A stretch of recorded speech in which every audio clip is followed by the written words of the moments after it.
Jogou pra lá. Nunca mais quero saber desse. Mas ele está no computador, espero que ele seja.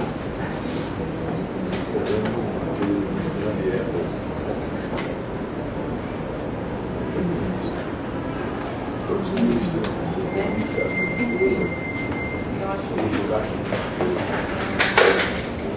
Aliás, o Rui Castro tem feito umas lamentadas. Agora a gente fez uma legal. Ele falou que não sei se você leu. Falou que não sei se a filha. Tá no ar, tá? O Carlos Vitor Polim. Chegou lá com um pacote. Aí ele abriu o pacote e as obras do Polim gostava. Eu comprei as obras, tudo que eu achei que não sei se você já viu. Na hora disso, foi da cara. Isso aí eu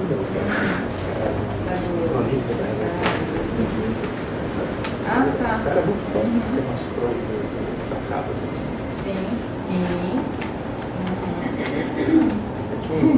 Bem lindo, velhinho. Então ele tem um seco. Eu vi lá um monte assim, de capa dura. Letícia, vamos soltar o áudio agora. Aí eu falei pra ele, você sabe Tira o valor que você pediu? O valor? Tirar tudo que foi. Ah, não sei, não tem professor lá. O professor vende por quanto? Disse, não, dá uns R$5.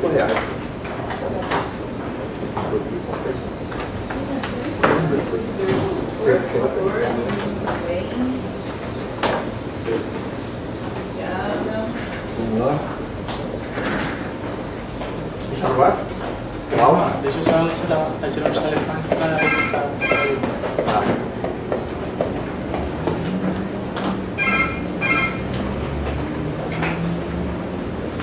Já todos fora do gancho já. Beleza. Capa dura. Machado também. Dá?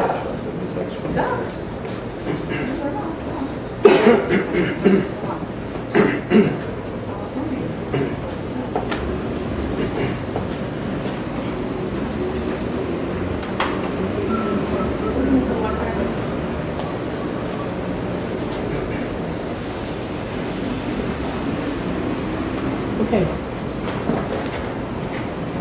3 minutos. Vamos começar? Vamos soltar o áudio agora.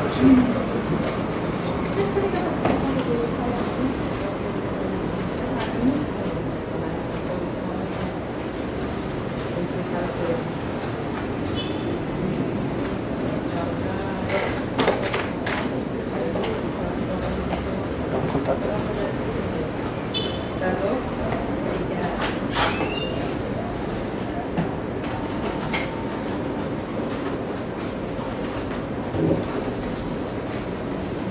E aí, Sandro? Santinho lá? Pronto. César, Esse aqui eu posso usar. Oswaldo. Né? Cara, não. Não. Esse aqui é o contador, tá? 5 minutos, e aí eu vou te colocando só pra tu ir sabendo quanto tempo já tá rolando. Ok. Tá bom? O César vai acompanhar os Tá. comentários, se houver. Então vamos lá. Se Tá? acontecer. Ok. Viu, Oswaldo? Você dá uma olhadinha pra frente também, pra gente. Porque às vezes você fica sempre olhando pra ele, pra baixo. Sempre aqui, ok?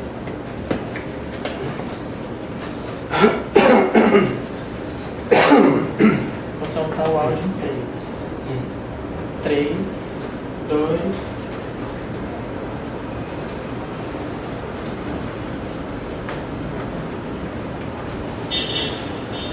Boa tarde, internautas. Tivemos aí um problema técnico, problemas aí da tecnologia, para a gente começar a entrevista às 15 horas, mas começamos, caiu o sistema, problemas técnicos aqui, enfim, coisas da vida. A gente pede desculpas aí para os nossos internautas, agradecemos aí a paciência de quem nos esperou, quem está de volta. A gente vai retomar aqui. Eu sou Oswaldo Bertolino, sou editor do portal Grabois. Essa nossa conversa aqui é uma parceria com o Portal Vermelho, que também está nos transmitindo e o editor do Portal Vermelho, o Inácio Carvalho, infelizmente não pôde estar presente. Ele deixou aqui o seu abraço para os internautas. E nós estamos aqui retomando as nossas conversas, um processo aí que a gente iniciou com o Renato Rabelo na semana passada. Ele falou do manifesto das fundações, está disponível aí nos nossos meios de comunicação, no Portal Grabois, no canal no YouTube, TV Grabois, também no nosso Facebook. Enfim, é uma sistemática que a gente vem adotando aí no sentido de enfrentar a desinformação da mídia.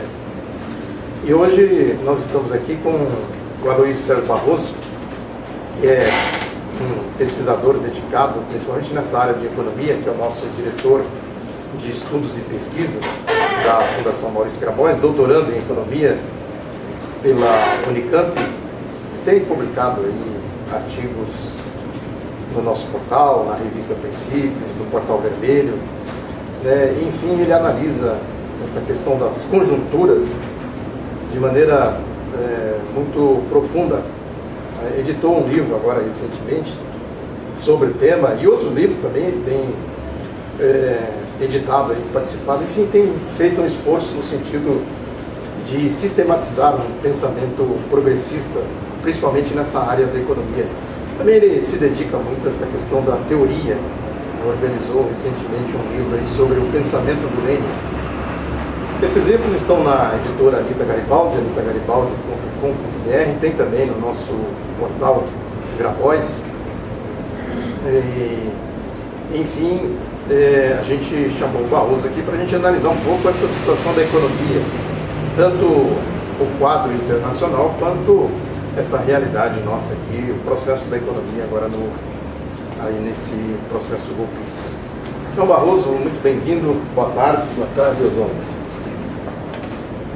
Eu queria, Barroso, que você começasse a analisar um pouco essa questão aí da retomada da economia internacional.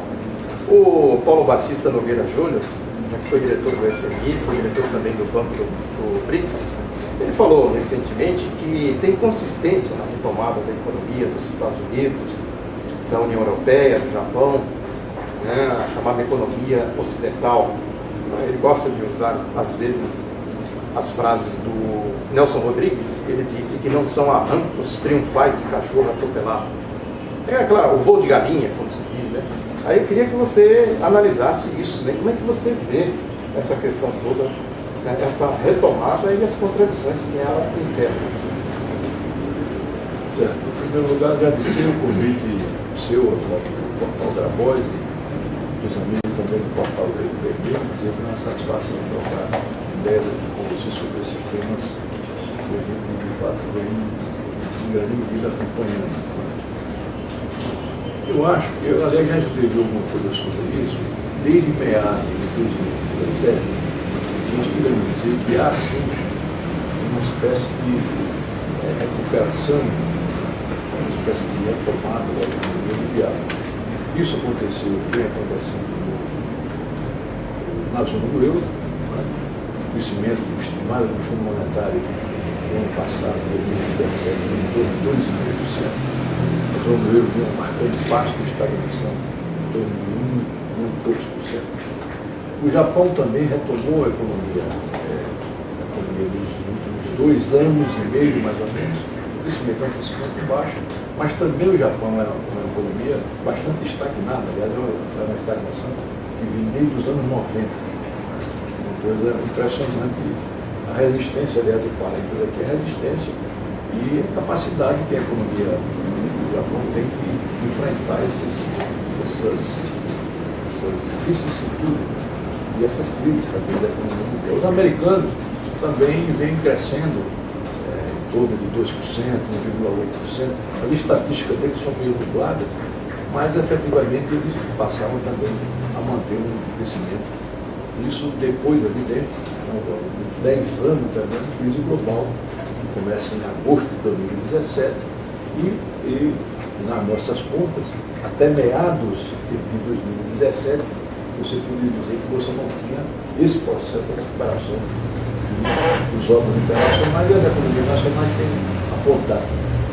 O Fundo Monetário e o OCDE sempre fazendo as ressalvas necessárias das estatísticas apresentadas por ele, porque, em geral, eles vão corrigindo, como dizia o outro, de acordo com o freguês, até chegar a uma estimativa aproximada, menos a OCDE, mais o Fundo Monetário Internacional, que é um pouco conhecido manipulador de informações, e as informações são, de fato, muito gestionadas pelos grandes setores financeiros, os grandes grupos financeiros internacionais e os países que manobram as posições dentro do Fundo Monetário.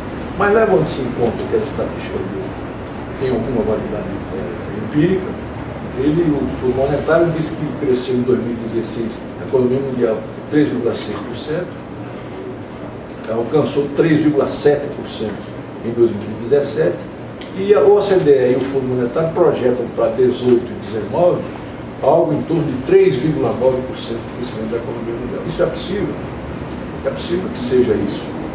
Mas eu chamo a atenção, em primeiro lugar, que a economia dos chamados países emergentes tem uma contribuição decisiva nesse processo de crescimento da economia mundial. Por exemplo, você pega o crescimento chinês e o crescimento indiano, eles são o dobro, fica entre 4,5% e 4,8% da economia mundial. Enquanto a zona do euro está em 2,5% aproximadamente, as economias emergentes, incluindo a China e a Índia, que tem um crescimento muito grande, são, digamos, decisivas para esse próprio desempenho. E quando você faz a conta da economia mundial, você leva em consideração.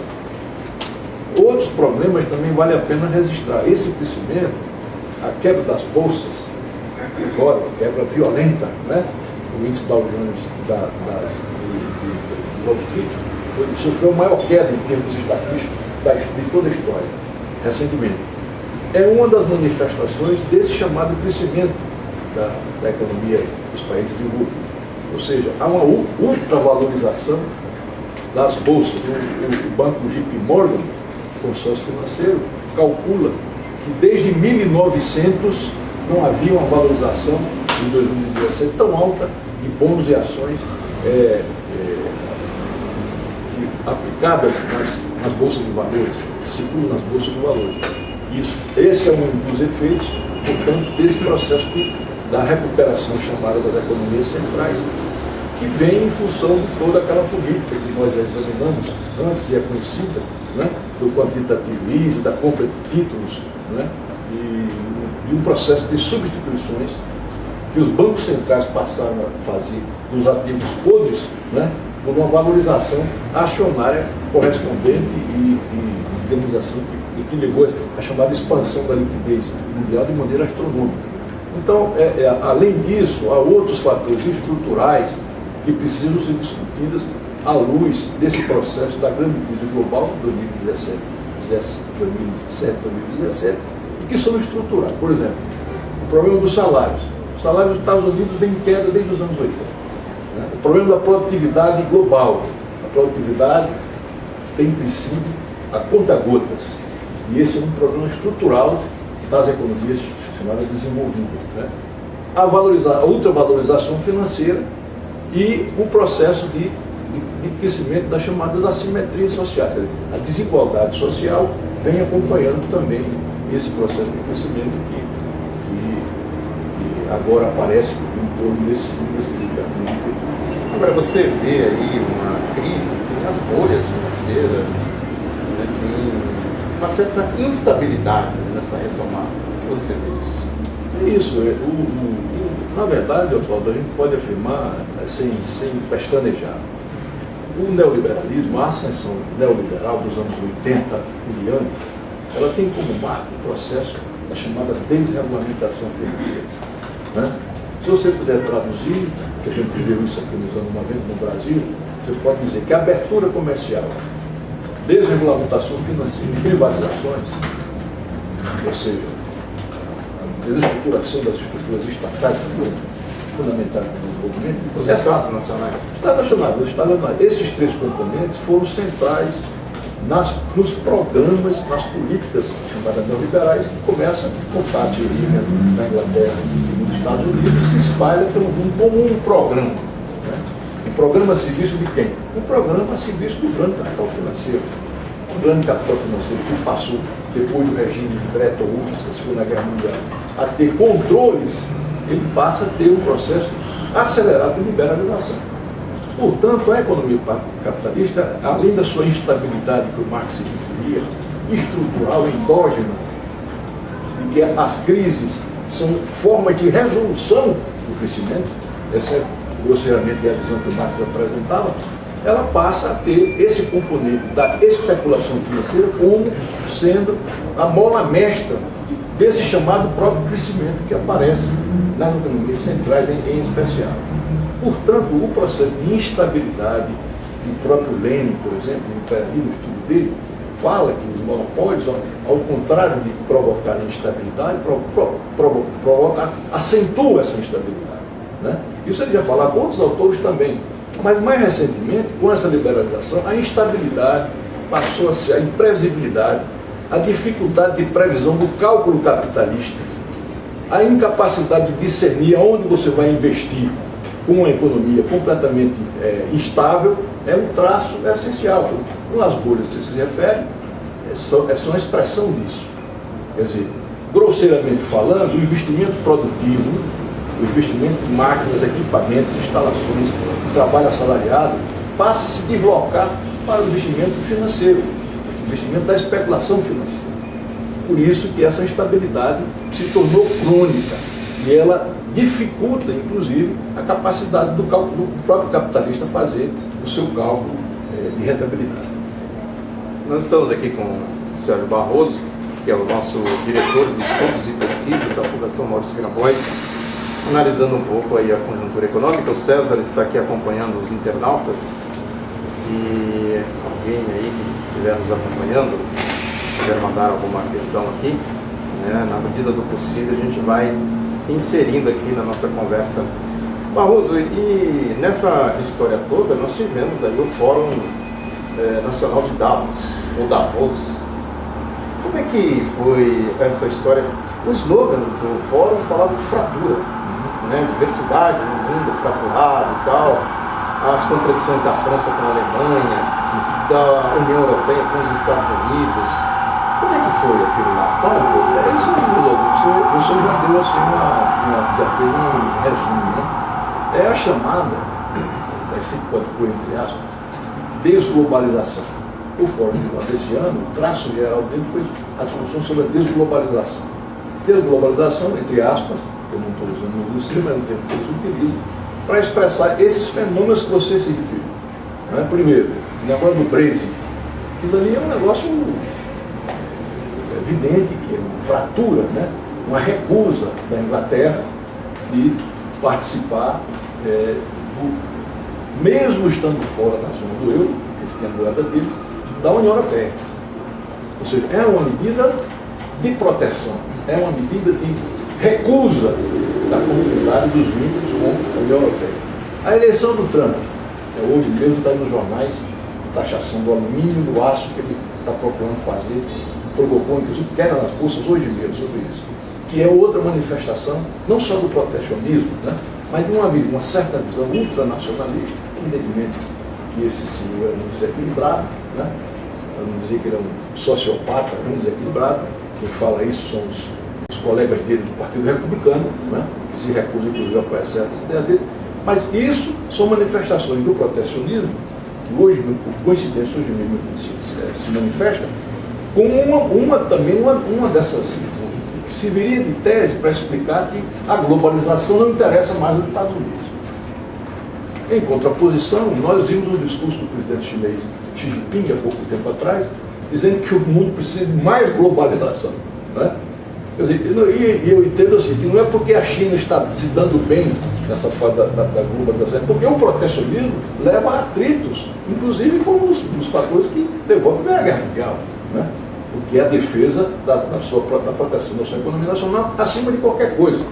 Ora, você está com um período em que houve a ascensão chamada neoliberal, ascensão dos fluxos de capital, houve um deslocamento de plantas produtivas gigantescas dos Estados Unidos e da Europa para a Ásia. Isso é conhecido como a nova divisão internacional do trabalho. Agora você quer recuar com tudo isso. Quer dizer, essa manifestação do presidente, e que também, Oswaldo, politicamente a gente deve ver com um componente ideológico e a sanção das forças de ultradireita, porque todas essas forças, a Le Pen, o que é que ela defende? Botar todo mundo para fora e não ser francês, por exemplo. Né? Esse austríaco, esse que perdeu as eleições, mas que tem uma força muito grande, é o mesmo raciocínio, um raciocínio ultranacionalista, para não dizer neofascista. Então, o Fórum de Davos foi obrigado a constatar que esse fenômeno, ou seja, o fenômeno de uma espécie de recusa da continuidade desse processo de globalização. Por quê? Porque quem é que está ganhando por isso? Essa é a pergunta, por exemplo, que faz o Trump. Né? Ele se elegeu contra os democratas dos Estados Unidos fazendo esse tipo de estou aqui caricaturando, fazendo uma caricatura, com esse tipo de questão. Esse movimento da economia mundial está prejudicando os Estados Unidos, por isso que o nosso salário está em queda, por isso que o desemprego é um desemprego que tem estrutural, que o subemprego é um subemprego crônico nos Estados Unidos, por isso que nós estamos tendo, houve essa devolução muita gente vivendo em trailer nos Estados Unidos, em acampamentos, etc. Filas imensas, não é? E, portanto, quer dizer, um processo de decadência. Os Estados Unidos vive um processo de decadência. Então, o bode respiratório, como diria o outro da hora, é exatamente o negócio da globalização. Portanto, essa história de desglobalização, então o termo deles, se manifestaria então como uma espécie de recurso. E o Fórum de Davos, objetivamente, teve que tratar desse tipo de... fazer constatações, porque ali não tem nenhuma posição que interessa a povo nenhum, né? Ali é uma reunião de ricaços, milionários, governantes puxa-sacos, que uma como esse golpista que teve lá, que aliás não foi nem visto por ninguém. A China não foi, né? Mandou uma representação. Mas a China sempre tem muito. Hoje a China é escutada, né? Tem palanque tudo que ele dizem lá. E também não precisa nem, às vezes, hoje está se dando ao luxo, né? Aliás, eu termino aqui essa questão sobre esse ponto, registrando o seguinte: em 2017, o Fundo Monetário Internacional constatou que a República Popular da China, em PIB com paridade de poder de compra, atingiu 17,5% da parcela do PIB mundial. Os Estados Unidos caíram de 16,15%, que já tinha sido ultrapassado em 2016, 16,15% para 15,5%. Ou seja, a China, de fato, por paridade de poder de compra, né, é um outro critério que não é o PIB síntese, ela ultrapassou, vem se distanciando da posição 17,5%, arredondando, 17,5%, 15,5%, né, como percentagem da produção global por paridade de poder de compra. Por isso que a China tem essa importância. Discutindo que nós estamos comentando aqui. Pode até se dar o luxo também de fazer exposição em Davos. Mas o ano passado, isso não teve. Né? Agora, mesmo lá em Davos, teve o que eles chamaram de eixo franco-alemão. Né? E mesmo nesse eixo franco-alemão, houve atritos com Macron, com a Merkel, porque parece que a Alemanha, ao mesmo tempo que tenta se aproximar da França, a França quer também impor algumas condições. Você acompanhou isso? Como é que você acompanha? Mais ou menos, mas é compreensível, pelo seguinte: quem manda na zona do euro é a Alemanha. A criação do euro e a transformação do marco alemão, que já era uma moeda forte em euro, privilegiou enormemente a capacidade produtiva, tecnológica e bancária alemã. Né? Quer dizer, a França perdeu posição com a construção do euro, desde o início. Segundo, portanto, a Alemanha não abre mão das posições hegemônicas. Segundo, a Alemanha faz um movimento, com a Merkel em particular, de relações comerciais crescendo com a China e com a Rússia. A Rússia, em particular, por causa do gás. Nós sabemos que 30% do gás da União Europeia vem da Rússia. Né? Tem um sistema poderoso de energia, tanto petróleo como gás. Terceiro, o Macron tem uma posição mais pró-americana. As razões do atrito Macron-Merkel, principalmente, a posição de alinhamento maior que a França passou a ter com esse direitista chamado Macron, com os Estados Unidos, do que com a Alemanha. Porque a posição alemã é exatamente uma posição que objetivamente também vai procurando se afastar, procurar um caminho, na minha opinião, correlata com a sua grande força grande potência produtiva. A Alemanha é a principal economia do mundo a exportar máquinas e equipamentos sofisticados. Né? Não é, em termos de quantidade, em termos de qualidade, a Alemanha tem um sistema bancário público, muita gente não sabe disso. Né? Poderoso. E é o sistema bancário público alemão que ajuda a financiar a economia estatal, na parte estatal da economia alemã. Né? E além disso, tem bancos privados que também têm uma importância desde o século XIX. Né? Agora, a Alemanha também tem com a China uma interface no campo da tecnologia, né? Uma cooperação tecnológica. Tem cooperação tecnológica. No caso chinês, é o seguinte: o chinês, como a gente sabe, quer dizer, desde o Deng Xiaoping, a chamada reforma da economia, da abertura, trabalhou em torno daquelas zonas especiais de exportação, principalmente na área do leste chinês, o que significa o seguinte: uma grande empresa alemã ia para lá, pagava o triplo que normalmente pagava um salário de um trabalhador chinês, mas era um quinto do que ela pagava na Alemanha. Está de hora trabalhada na indústria metalúrgica. Vamos fazer essa simulação aqui. Só que, para fazer esse tipo de negociação, a China exigia que, num determinado tempo, a tecnologia daquela empresa alemã fosse passada e patenteada para aquela empresa chinesa. Ou seja, uma empresa chinesa se apropriaria daquela tecnologia. Aí variava o tempo de 5 anos, 3 anos, 8 anos, 10 anos, aí diferenciava. Nesses 30, 40 anos já da reforma de abertura, que começou em 78, né?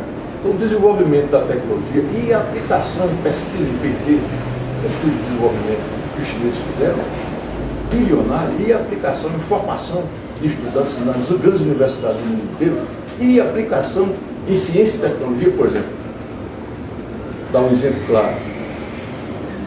Aprovado por eles em 2015. Até 2030, a China vai aplicar 90 bilhões de dólares apenas em inteligência artificial.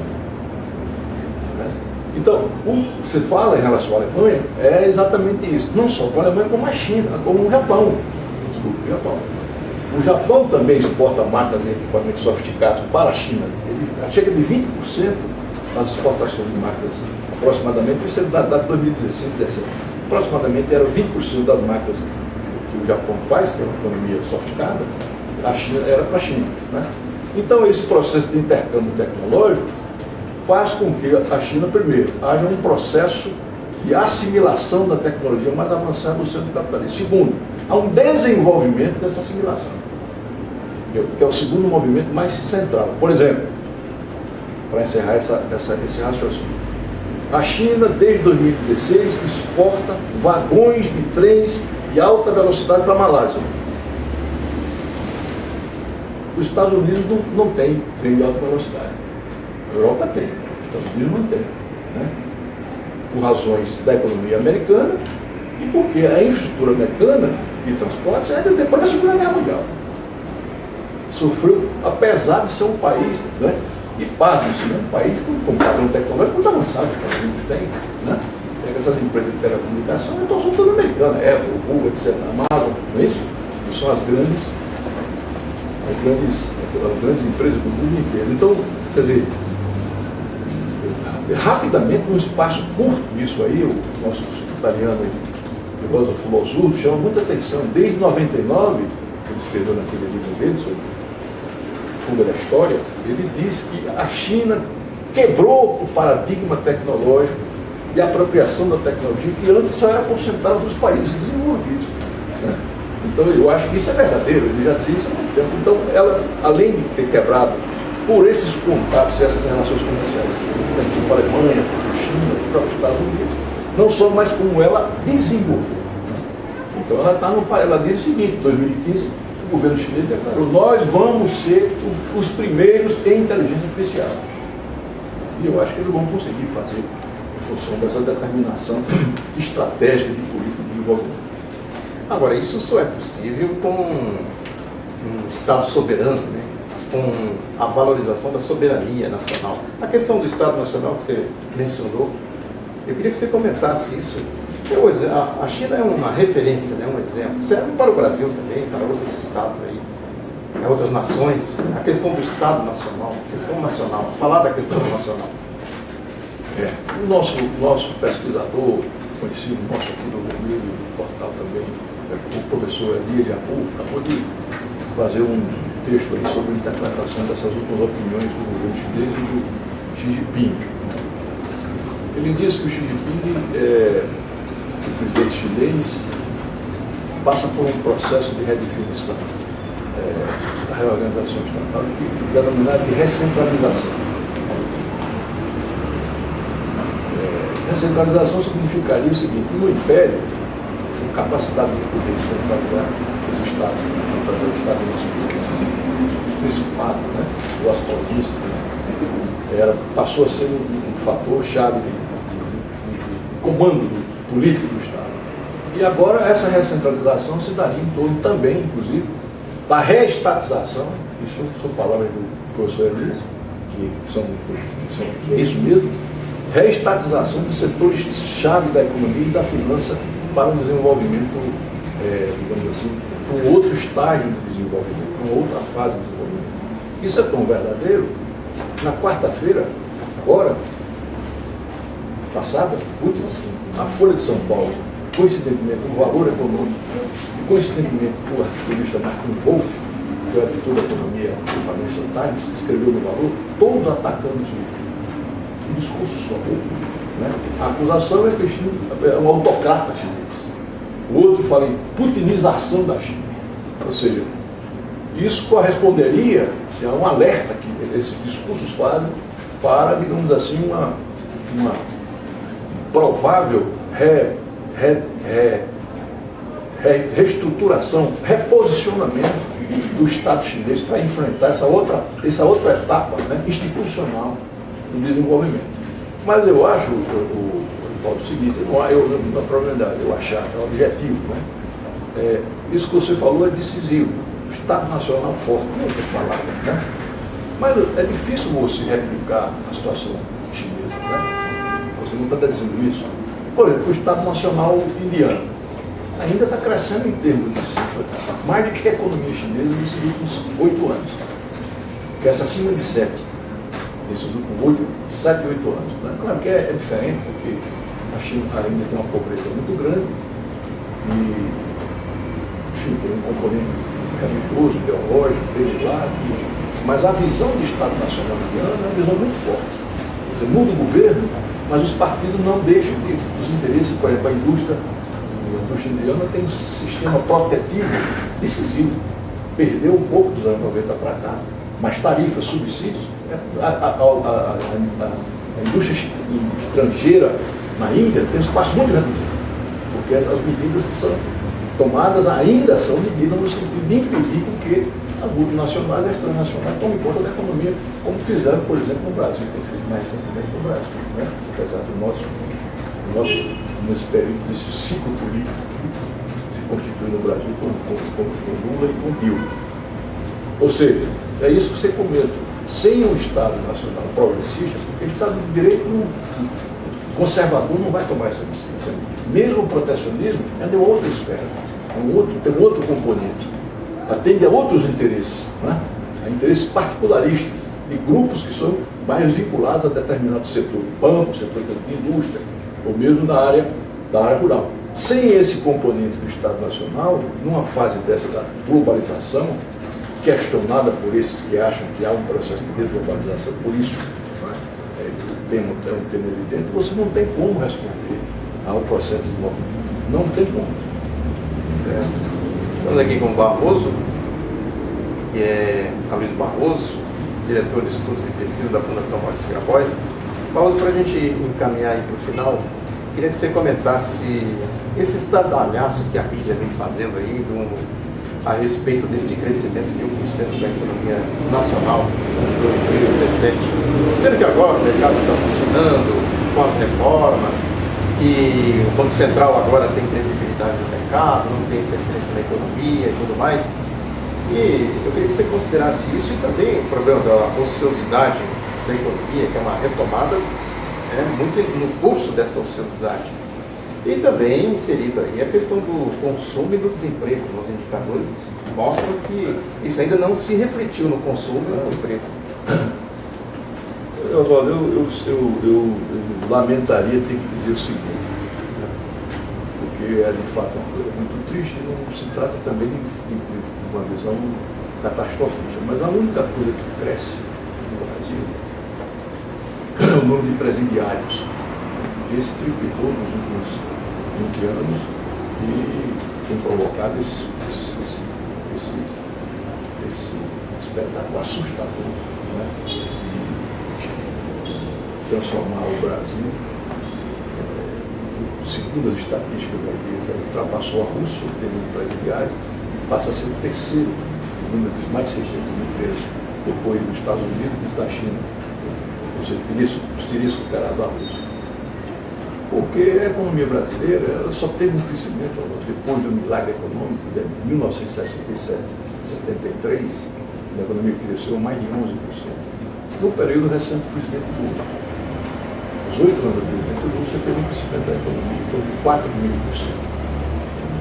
O primeiro mandato da presidenta Dilma caiu para 2%. Depois, o segundo mandato foi um desastre. Certo?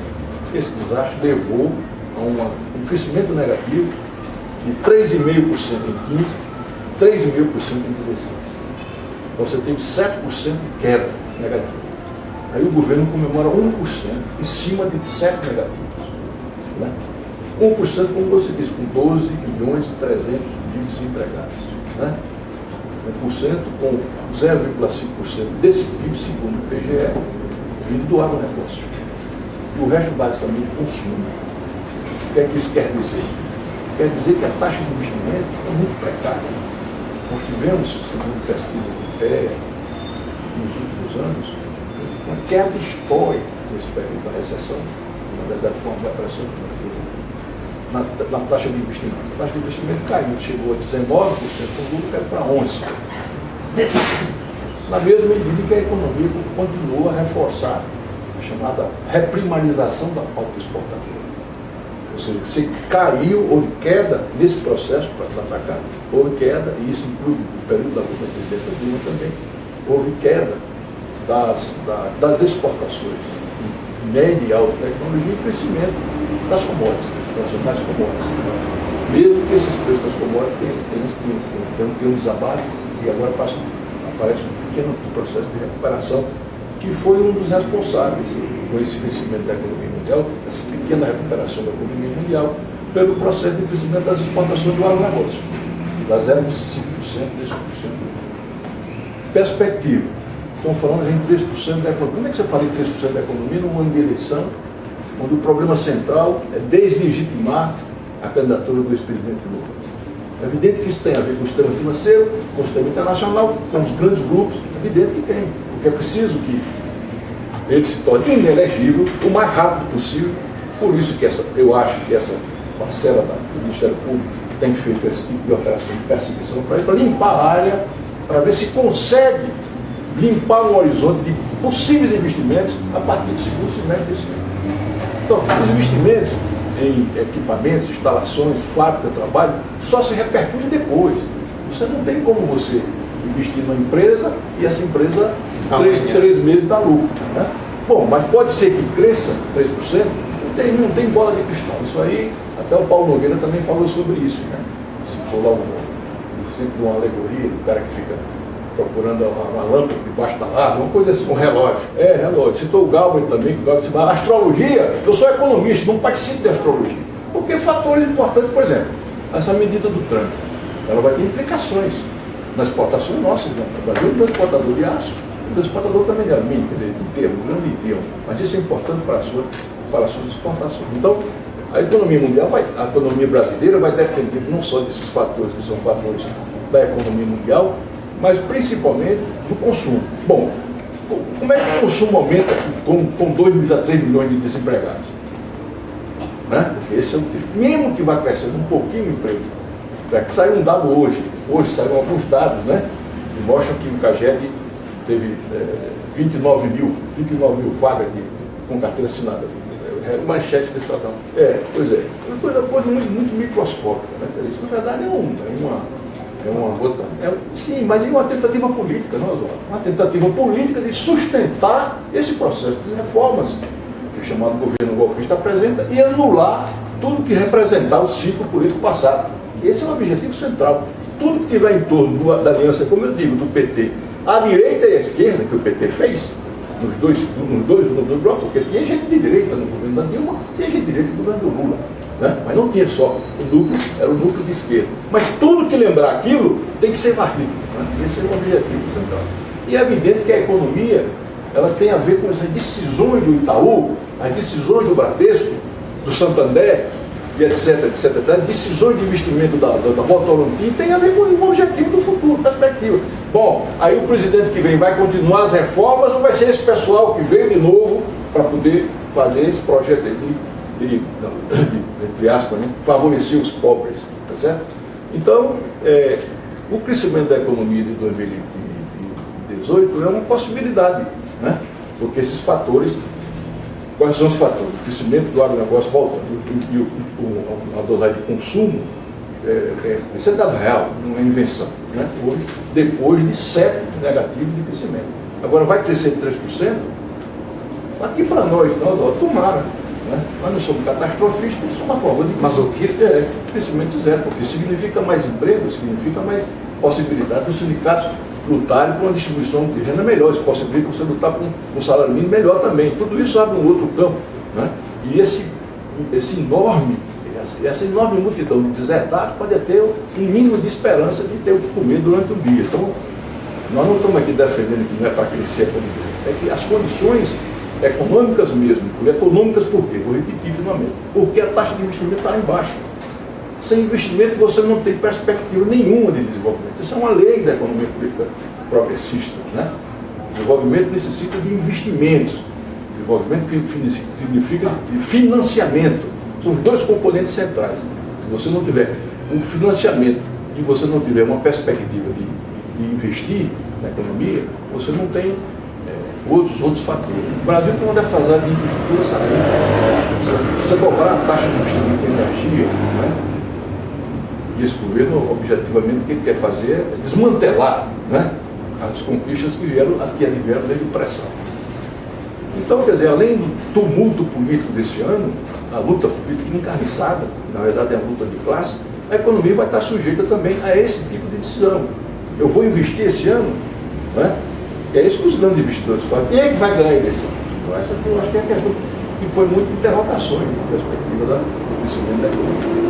Bem, Barroso, eu estou vendo que você está com um livro aí, você quer mostrar aí? Eu quero mostrar, ele é um trechinho desse livro, muito bom você ter lembrado.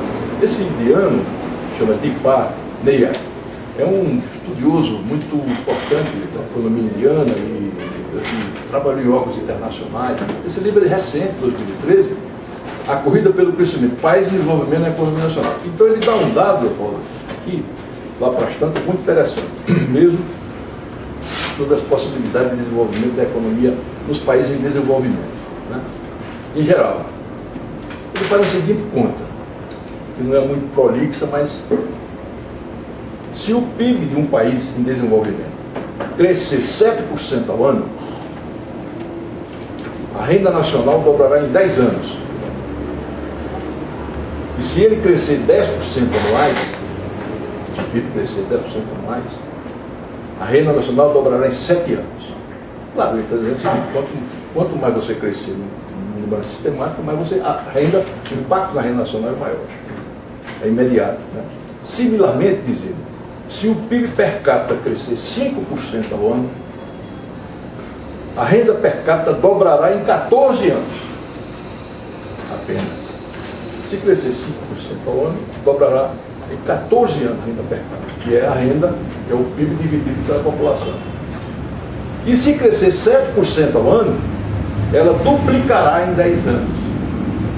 Quer dizer, isso aqui não é estatística vazia, isso aqui são pesquisas que são feitas em econometria, estudos econômicos que têm fundamento, passado, perspectiva, coisa séria. Né?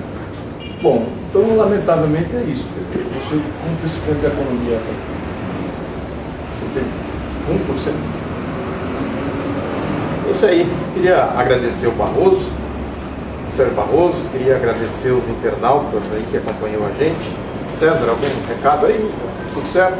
Temos aqui vários internautas aqui assistindo, alguns desde o começo, Ricardo Cristão, o Jardir Batista mandando um abraço ao Sérgio, e Flávio Dantas acompanhou também. E seria bom fazer uma síntese, né, do que foi discutido aqui, do mais importante, né, para encerrar essa apresentação para o pessoal que está assistindo agora no final. É isso aí. A gente entrevistou aqui, agradecer por tantos internautas. Nós já estamos com o tempo. César é o editor executivo do nosso portal, está acompanhando aqui com os internautas. Bom, nós falamos aqui um pouco, então, dessa situação aí da conjuntura internacional, a retomada aí da economia, dita economia ocidental, União Europeia, Estados Unidos, Japão, as contradições que tem ali, a questão do Fórum de Davos, a Alemanha com a China, com a França, enfim, depois a gente vai disponibilizar a íntegra aí para os nossos internautas. Convidá-los para visitar o nosso portal, Portal Grabois, grabois.org.br, e o Portal Vermelho também, que transmitiu aqui com a gente, também no nosso Facebook, no nosso canal no YouTube, TV Grabois. Pedir para vocês se inscreverem, comentar, divulgar e criticar também, óbvio. E a semana que vem a gente volta com um novo tema e desde já fica o convite aí para que vocês participem com a gente vai divulgar, ainda estão procurando, né, uma pessoa, uma pauta, e a gente vai anunciar para vocês. Um abraço e até a próxima. Muito bom.